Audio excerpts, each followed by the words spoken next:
$30 million. That's what my children stole from me 9 days after their mother's funeral. My son forged my signature.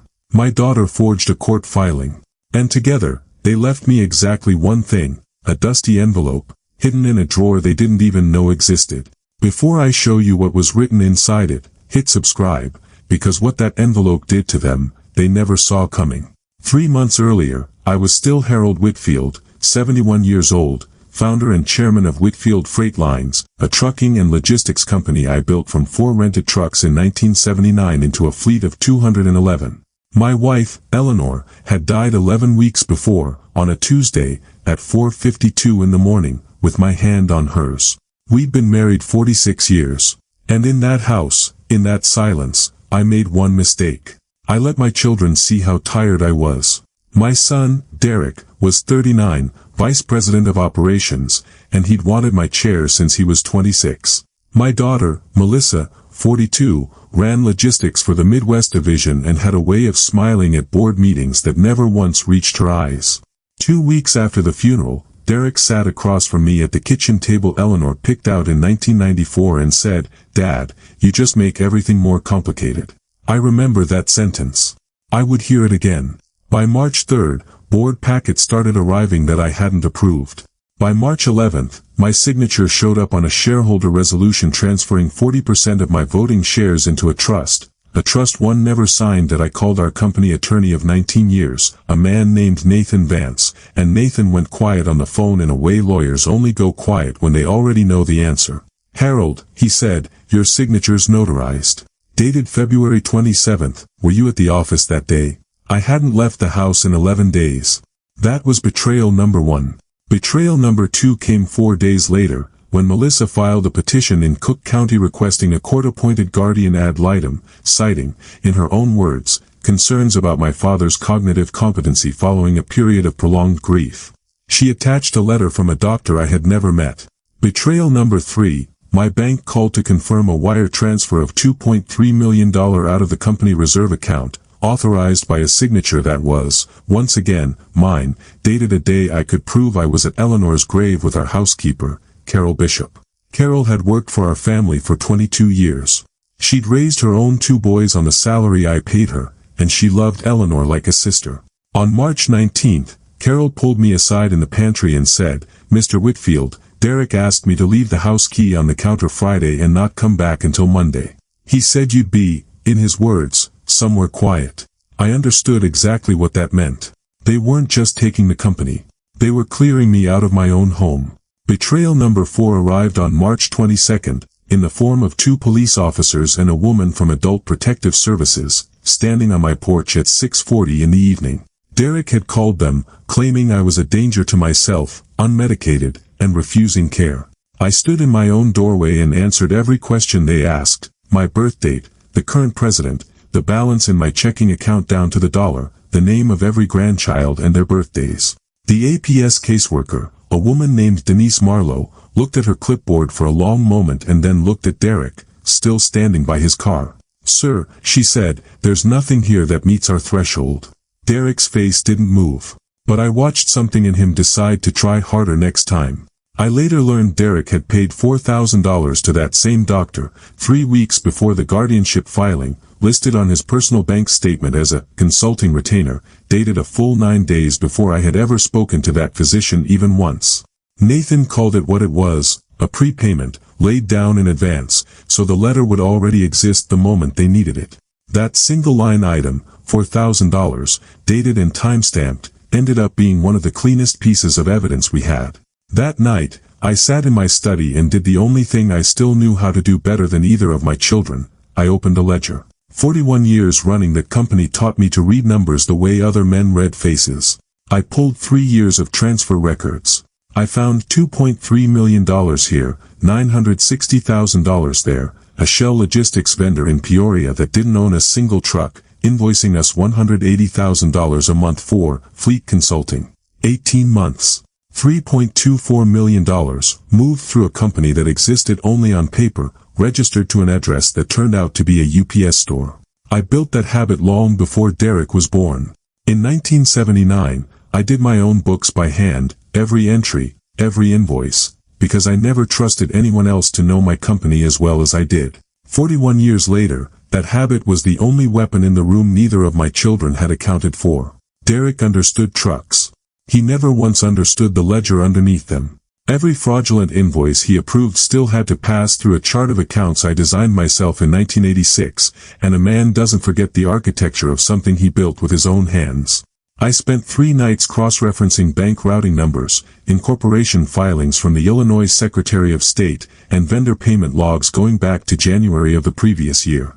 By the second night, a pattern emerged that no accountant could miss. Every fraudulent payment cleared on a Friday, always between $178,000 and $184,000, always 11 days after a legitimate freight invoice of nearly the same amount, structured to slide past routine audits without raising a flag.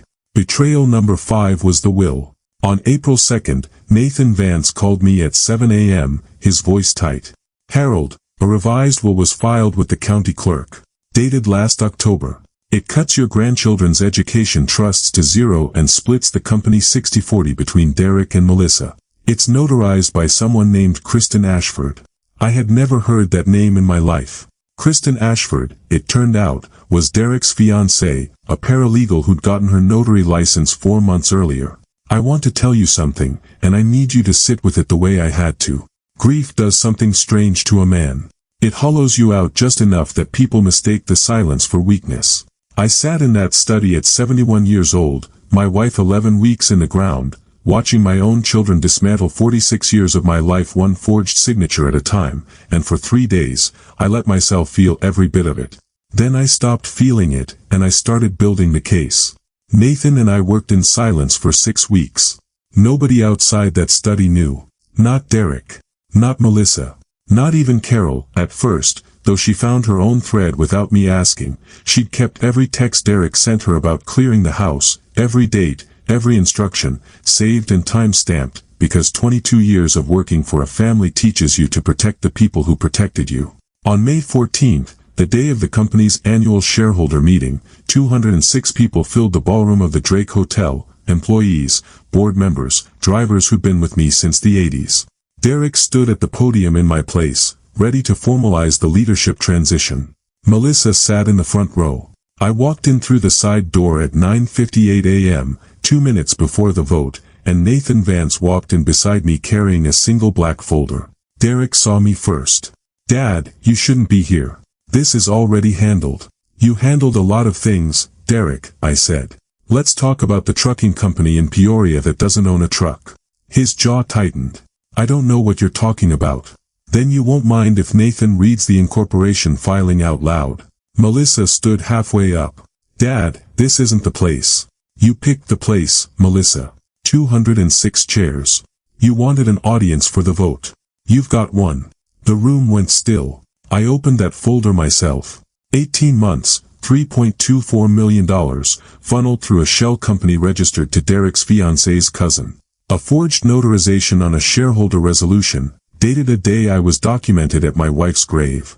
"That's not, the notary made an error," Derek said. "That's a clerical issue. A clerical error doesn't move $180,000 a month for 18 months, son. A clerical error doesn't invoice for trucks that don't exist." A guardianship petition built on a doctor's letter from a physician who, when Nathan called him directly, said he had never once examined me. A $4,000 retainer, paid 9 days before that doctor ever heard my name. "You paid him first, Derek. Before he ever met me. Explain that to 206 people." Derek said nothing. And a revised will notarized by a woman who received her notary license 4 months prior, and who, it turned out, had also signed as witness on the fraudulent stock transfer, a conflict that voided both documents under the company's own founding bylaws, the ones I wrote myself in 1981. "You said I made everything more complicated, Derek. I let that sit in the room. You were right. I'm about to make it very complicated." Nathan read the bylaw aloud to 206 witnesses. Any transfer of shares proven fraudulent automatically forfeits the receiving party's entire remaining stake, not just the disputed portion. Derek's forgery hadn't just failed. It had erased both his and Melissa's ownership entirely, down to zero, the instant Nathan filed the finding with the state. Melissa stood up, started to speak, and Kristen Ashford, sitting 3 rows back, watching her own notary license unravel in real time, stood up first and said, loud enough for the room to hear, "I only signed what Derek told me to sign." Derek turned to look at her. Nobody in that ballroom needed anything explained after that. 6 of my longest-serving drivers, men who'd hauled freight for me since Reagan was president, stood up together and walked out of that ballroom in silence, refusing to remain in a room built on stolen paper. They didn't say a word. They didn't have to. I want to tell you about the envelope now, because that's why you're here. 11 weeks before any of this started, on the morning Eleanor died, I found a manila envelope in the back of her nightstand drawer, dusty, sealed, with my name written on it in her handwriting. I hadn't opened it. I couldn't. Not yet. I carried it to that shareholder meeting in my coat pocket, and after Nathan finished reading the bylaw, after Derek's chair sat empty for the first time in his life, I opened it in front of everyone. Inside was a letter, and a second document, a private codicil Eleanor had filed 8 months before she died, without telling me, naming me sole trustee of her personal shares should anything ever happen to either of us, before the children learn what those shares are worth. She'd seen it coming. 46 years of marriage, and she'd read our own children better than I had. Her letter ended with one line, "Protect what we built, Harold. Not for them. For who they could still become, if you make them earn it." So that's what I did. I didn't cut Derek and Melissa out entirely. Eleanor asked me not to, and I don't break promises to my wife. Instead, Nathan and I built a binding 10-year trust. Both of them re-enter the company at entry-level operations roles, no titles, no shortcuts, evaluated annually by an independent board, with ownership restored in increments only if they earn it through actual performance. Not a gift. A contract. Derek signed it in October, 3 weeks after the meeting, in Nathan's office, without a word. Melissa took 11 days longer. Carol Bishop still works for me. I doubled her salary the week after the shareholder meeting and told her the house is hers to manage as long as she wants it. When Melissa tried, one final time, to have Carol removed from the property that same week, claiming she had unauthorized access, I drove there myself and stood in that doorway between them. "She's not going anywhere," I told Melissa. "She stayed loyal when my own children didn't. That means something in this family, whether you understand it yet or not." Melissa left without another word.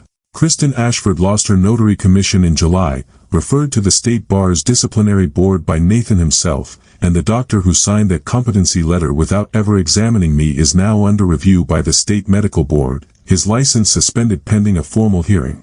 Derek's fraud referral is still sitting, as of this recording, with the county prosecutor's office, and Nathan tells me a grand jury could hear it before winter. I used the $3.24 million we recovered from that shell company to start something Eleanor would have liked better than any of it, the Eleanor Whitfield Memorial Fund, full-ride logistics and trade scholarships for kids in Peoria, the same town Derek thought no one would ever look at closely. 41 kids so far. Derek calls me now, some Sundays. Not every Sunday. He's a dispatch supervisor now, 3rd shift, same trucks he used to think were beneath him. Last week he called and said, "Dad, this job is more complicated than I thought." I told him I knew. I let him sit in that complication for a minute before I said anything else, because some lessons only take root in the silence after them. Melissa re-entered the trust program in September, working logistics dispatch out of the same Peoria warehouse the shell company once used to steal from us. She hasn't called me yet. Nathan says that's not unusual. Some of my children needed to fall further than others before they were ready to climb back. I'm not in a hurry. Eleanor and I built this company over 4 decades. I can wait a few more years to see who my children actually become, now that the shortcuts are gone. I kept the envelope. It sits on my desk now, empty, still a little dusty. Eleanor always did know exactly what I'd need, and exactly when I'd need it.